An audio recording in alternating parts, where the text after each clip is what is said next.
विनायको विघ्नराजो गौरीपुत्रो गणेश्वरः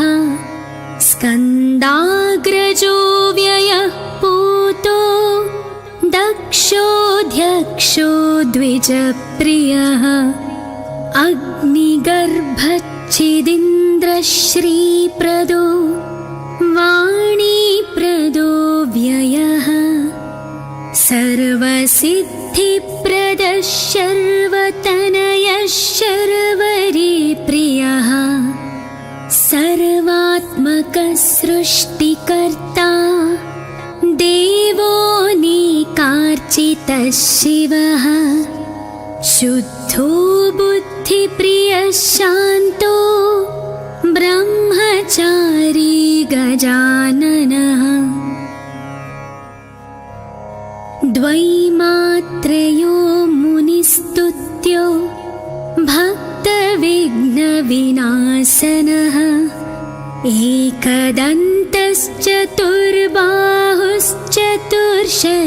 एकदन्तश्चतुर्बाहुश्चतुर्शक्तिसंयुतः लम्बोदरः शूर्पकर्णो हरिर्ब्रह्मविदुत्तमः कालो ग्रहपतिः कामी सोमसूर्याग्निलोचनः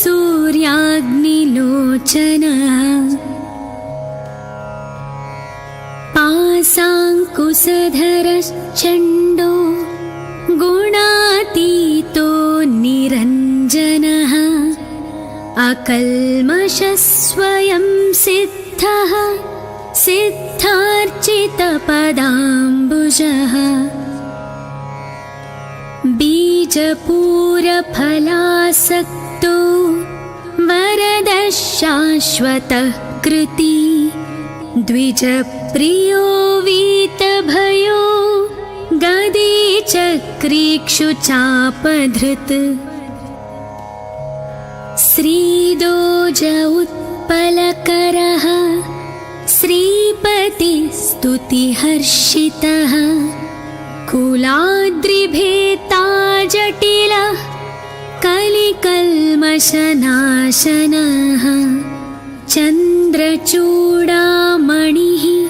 कान्तः पापहारी समाहितः आश्रितश्रीकरः सौम्ये भक्तवाञ्छितदायकः शान्तः कैवल्यसुखदः सच्चिदानन्दविग्रहः ज्ञानी दयायुतो दान्तो ब्रह्मद्वेषविवर्जितः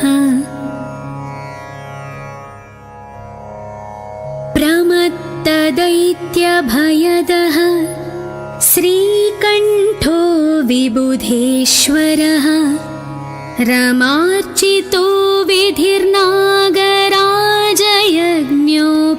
विधिर्नागराजयज्ञोपवीतवान् स्थूलकण्ठः स्वयं कर्ता सामघोषप्रियः परः स्थूलतुण्डोऽग्रणीर्धीरो वागीशः सिद्धिदायकः दूर्वाबिल्वप्रियो व्यक्तमूर्तिरद्भुतमूर्तिमान्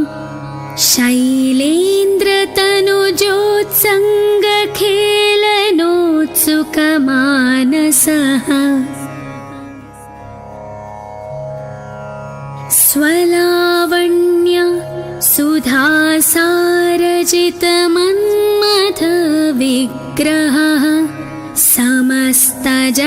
समस्तजगदाधारो मायामूषकवाहनः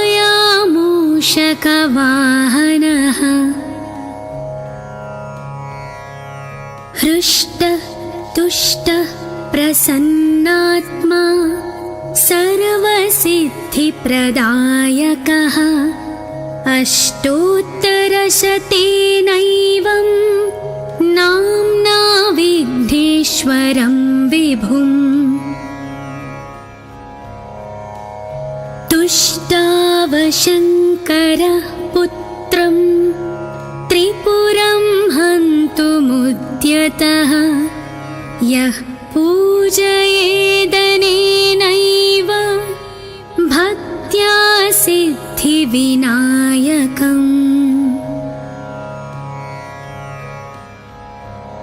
दूर्वादलैः बिल्वपत्रैः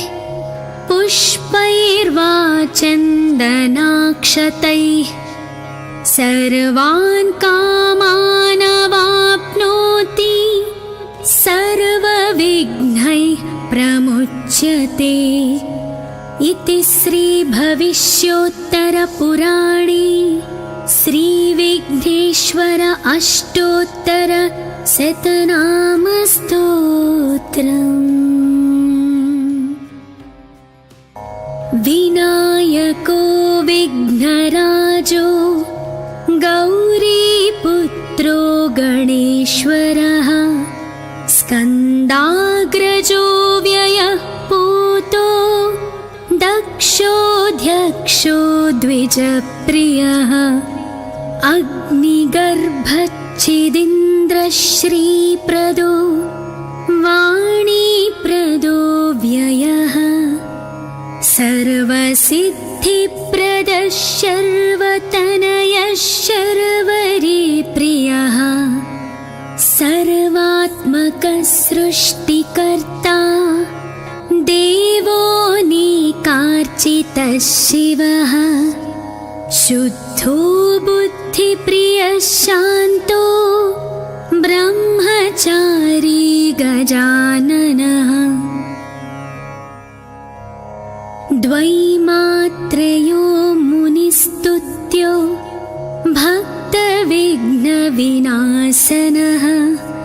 एकदन्तश्चतुर्बाहुश्चतुर्शक्तिसंयुतः लम्बोदरः शूर्पकर्णो हरिर्ब्रह्मविदुत्तमः कालो ग्रहपतिः कामी सोमसूर्याग्निलोचनः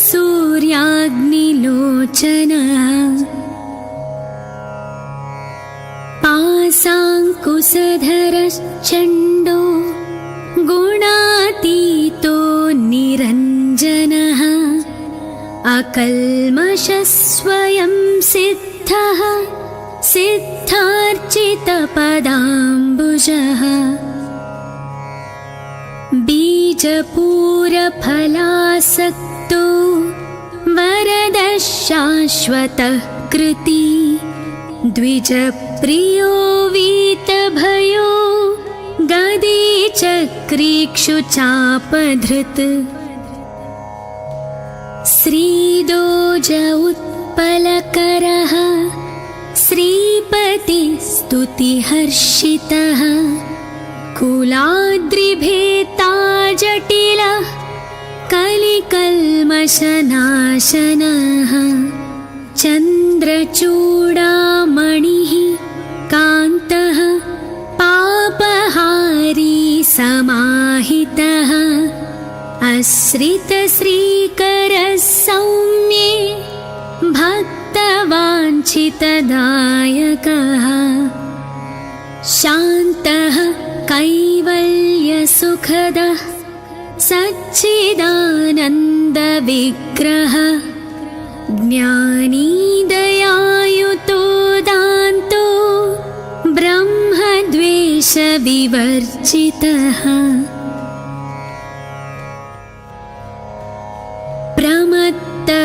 प्रमत्तदैत्यभयदः श्रीकण्ठो विबुधेश्वरः रमार्चितो विधिर्नागराजयज्ञोपवीतवान् स्थूलकण्ठः स्वयं कर्ता सामघोषप्रियः परः स्थूलतुण्डोऽग्रणीर्धीरो वागीशः सिद्धिदायकः दूर्वा बिल्वप्रियो व्यक्तः अद्भुतमूर्तिमान् शैलेन्द्रतनुजोत्सङ्गखेलनोत्सुकमानसः स्वलावण्य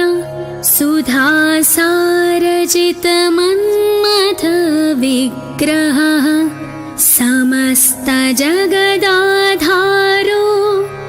मायामूषकवाहनः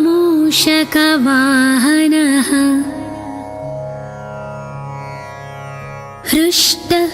तुष्टः प्रसन्नात्मा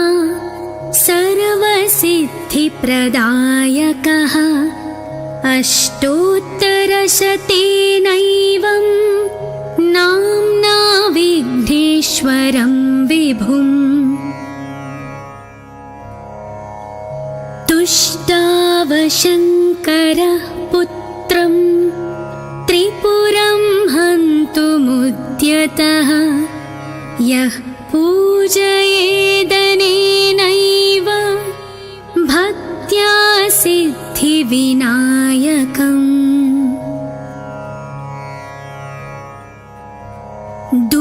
दूर्वादळैः बिल्वपत्रैः पुष्पैर्वा चन्दनाक्षतैः सर्वान् कामानवाप्नोति सर्वविघ्नैः प्रमुच्यते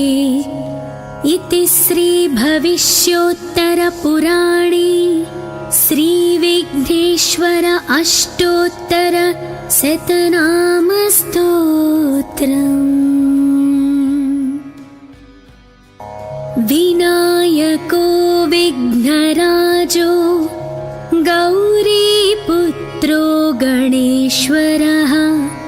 स्कन्दाग्रजो व्ययः पूतो दक्षोऽध्यक्षो द्विजप्रियः अग्निगर्भच्छिदीन्द्रश्रीप्रदो वाणीप्रदो व्ययः सर्वसिद्धिप्रदः शर्वतनयः शर्वरीप्रियः सर्वात्मकः सृष्टिकर्ता देवोऽनेकार्चितः शिवः शुद्धो बुद्धिप्रियः शान्तो ब्रह्मचारी गजाननः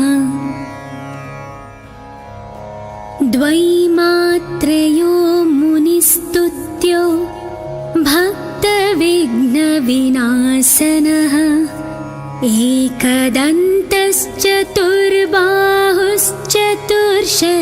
एकदन्तश्चतुर्बाहुश्चतुर्शक्तिसंयुतः लम्बोदरः शूर्पकर्णो हरिर्ब्रह्मविदुत्तमः कालो ग्रहपतिः कामी सोमसूर्याग्निलोचनः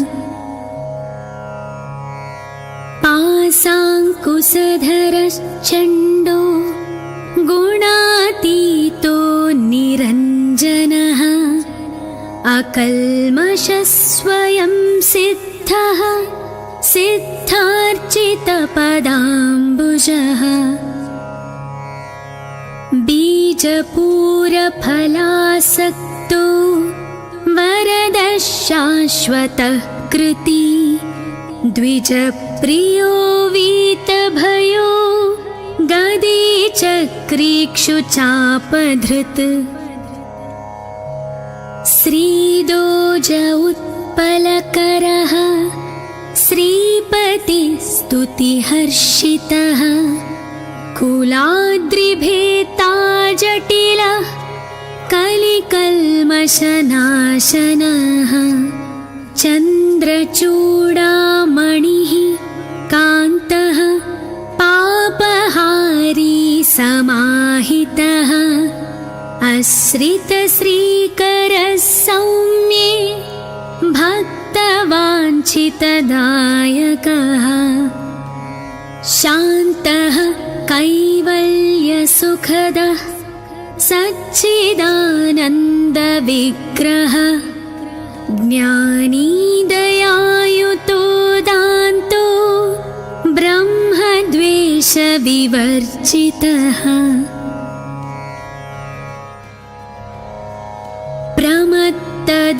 प्रमत्तदैत्यभयदः श्रीकण्ठो विबुधेश्वरः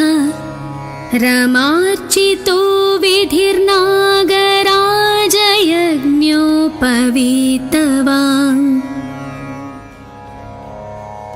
स्थूलकण्ठः स्वयं कर्ता सामघोषप्रियः परः स्थूलतुण्डोऽग्रणीर्धीरो वागीश सिद्धिदायकः दूर्वा बिल्वप्रियो व्यक्तमूर्तिरद्भुतमूर्तिमान्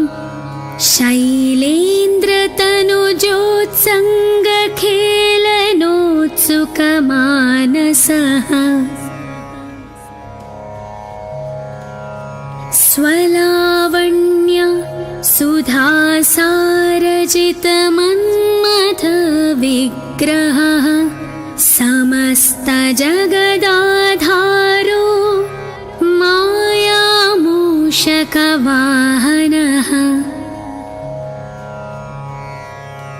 हृष्टः तुष्टः प्रसन्नात्मा सर्वसिद्धिप्रदायकः अष्टोत्तरशतेनैवं नाम्ना विघ्नेश्वरं विभुम्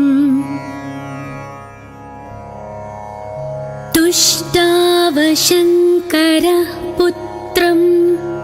त्रिपुरं हन्तुमुद्यतः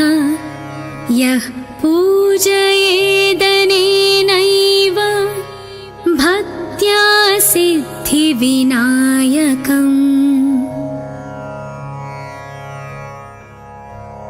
दूर्वादलैः बिल्वपत्रैः पुष्पैर्वा चन्दनाक्षतैः सर्वान् कामानवाप्नोति सर्वविघ्नैः प्रमुच्यते इति श्रीभविष्योत्तरपुराणे श्रीविघ्नेश्वर अष्टोत्तरशतनामस्तोत्रम्। विनायको विघ्नराजो गौरीपुत्रो गणेश्वरः स्कन्दाग्रजो व्ययः पूतो दक्षोऽध्यक्षो द्विजप्रियः अग्निगर्भच्छिदिन्द्रश्रीप्रदो वाणीप्रदो व्ययः सर्वसिद्धिप्रदः शर्वतनयः शर्वरीप्रियः सर्वात्मकः सृष्टिकर्ता देवोऽनेकार्चितः शिवः शुद्धो बुद्धिप्रियः शान्तो ब्रह्मचारी गजाननः द्वैमात्रयो मुनिस्तुत्यो भक्तविघ्नविनाशनः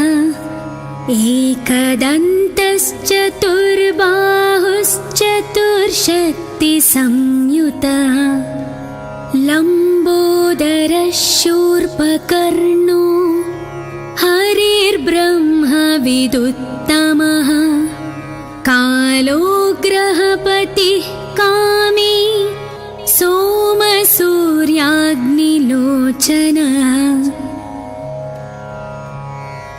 पाशाङ्कुशधरश्चण्डो गुणातीतो निरञ्जनः अकल्मषः स्वयं सिद्धः सिद्धार्चितपदाम्बुजः बीजपूरफलासक्तो वरदः शाश्वतः कृति द्विजप्रियो वीतभयो गदी चक्रीक्षुचापधृत् श्रीदोज उत्पलकरः श्रीपतिस्तुतिहर्षितः कुलाद्रिभेता जटिलः कलिकल्मषनाशनः चन्द्रचूडामणिः कान्तः पापहारी समाहितः आश्रितश्रीकरः सौम्ये भक्तवाञ्छितदायकः शान्तः कैवल्यसुखदः सच्चिदानन्दविग्रहः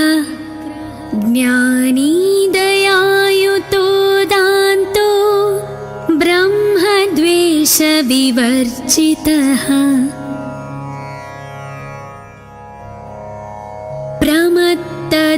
प्रमत्तदैत्यभयदः श्रीकण्ठो विबुधेश्वरः रमार्चितो विधिर्नागराजयज्ञोपवीतवान् स्थूलकण्ठः स्वयं कर्ता सामघोषप्रियः परः स्थूलतुण्डोऽग्रणीर्धीरो वागीश सिद्धिदायकः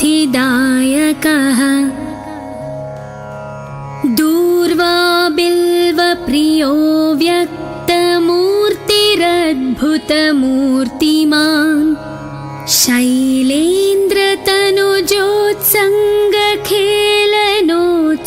शैलेन्द्रतनुजोत्सङ्गखेलनोत्सुकमानसः स्वलावण्य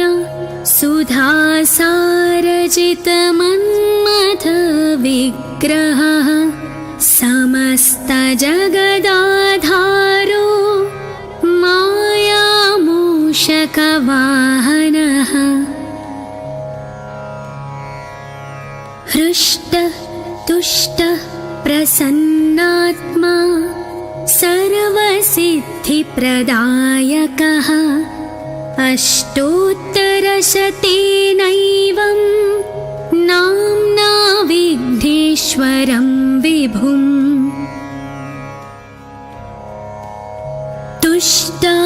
तुष्टावशङ्करः पुत्रं त्रिपुरं हन्तुमुद्यतः यः पूजयेदनेनैव भक्त्या सिद्धिविनायकम्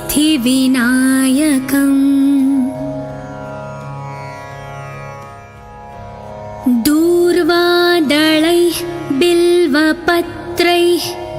पुष्पैर्वा चन्दनाक्षतैः सर्वान् कामान्